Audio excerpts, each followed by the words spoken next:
सभी क्षेत्रों में महिलाओं की बढ़ती भागीदारी, ये एक ऐसा विषय है जो काफ़ी विवादास्पद विषय है। मैं आपके सामने दो उदाहरण रखना चाहता हूँ। यदि हम इसे पहले विश्व स्तर पर देखें तो हमारे पास एक हाल का उदाहरण है भी IMF इंटरनेशनल मॉनेटरी फंड है, उसकी जो चीफ इकोनॉमिस्ट बनाई गई है वो श्रीमती गीता को बनाया गया है।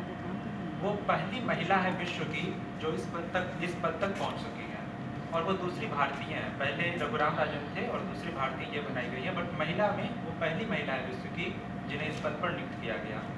और दूसरा उदाहरण मैं आपके सामने देना चाहता हूँ जो भी हाल का ही है, वो सऊदी अरबिया का है। अभी कुछ माह पहले ही वहाँ पे महिलाओं को ड्राइविंग करने की इजाज़त दी गई है। मतलब हम कल्पना कर सकते हैं, हम ऐसे समाज में 21वीं सदी में जी रहे हैं जिसमें कि महिलाओं को ड्राइविंग की इजाज़त तक नहीं थी। अभी कुछ माह पहले उन्हें इसकी इजाज़त दी गई। दोनों काफ़ी विरोधाभासी तस्वीरें हमारे सामने निकल कर आती हैं। अब हम इसको भारत के परिप्रेक्ष्य में देखना चाहेंगे।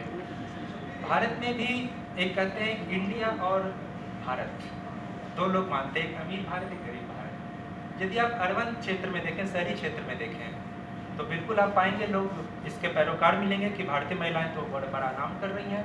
सुनीता विलियम्स हैं, कल्पना चावला हैं, भारतीय की हैं। और भी अगर आप मंत्रालय में देखें तो रक्षा मंत्रालय, जिन्हें सबसे स्ट्रॉन्गेस्ट मंत्रालय माना जाता है, विदेश मंत्रालय जो काफ़ी महत्वपूर्ण मंत्रालय महिलाओं के पास हैं। लेकिन जब से आप ग्रामीण क्षेत्रों में जाते हैं तो अभी भी आप देखेंगे कि महिलाएं वहाँ पर लोगों के प्रति अच्छी सोच नहीं है महिलाओं को लेकर। उन्हें अभी भी ये लगता है कि इन्हें तो घर के कामकाज करने चाहिए। तो कहीं ना कहीं हमें इस मानसिकता को बदलने की जरूरत है। और भारत की ऐसी परिस्थिति का जिम्मेदार कौन है? क्या हमारी शिक्षा व्यवस्था थी?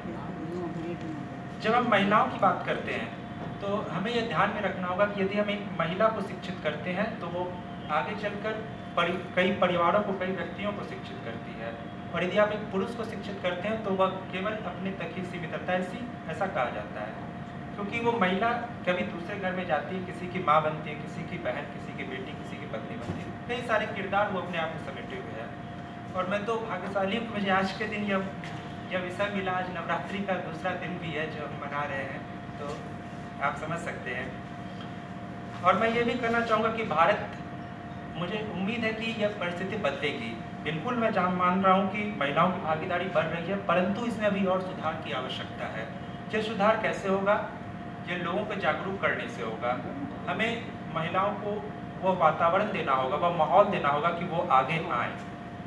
और भारत तो वह परंपरा वाला देश है जहाँ कहा जाता है कि यत्र नार्यस्तु पूज्यन्ते रमन्ते तत्र देवता। जहाँ नारियों की पूजा की जाती है वहाँ देवताओं का भी वास होता है। ऐसा भारत के बारे में कहा जाता है। तो इस देश में भी महिलाओं की जो ये विरोधाभासी तस्वीरें हैं, बिल्कुल उनकी भागीदारी बढ़ रही है, सभी क्षेत्रों में बढ़ रही है, परंतु मुझे इसमें और सुधार की गुंजाइश दिखाई देती है। और मुझे उम्मीद है कि सरकारों के द्वारा, आमजन के द्वारा इसमें काफ़ी सुधार आएगा। मुझे एक पंक्तियाँ याद आती है। बिल्कुल सरकारें इसमें काफ़ी कुछ कर सकती हैं, बट हमें भी काफ़ी कुछ इसमें करना होगा।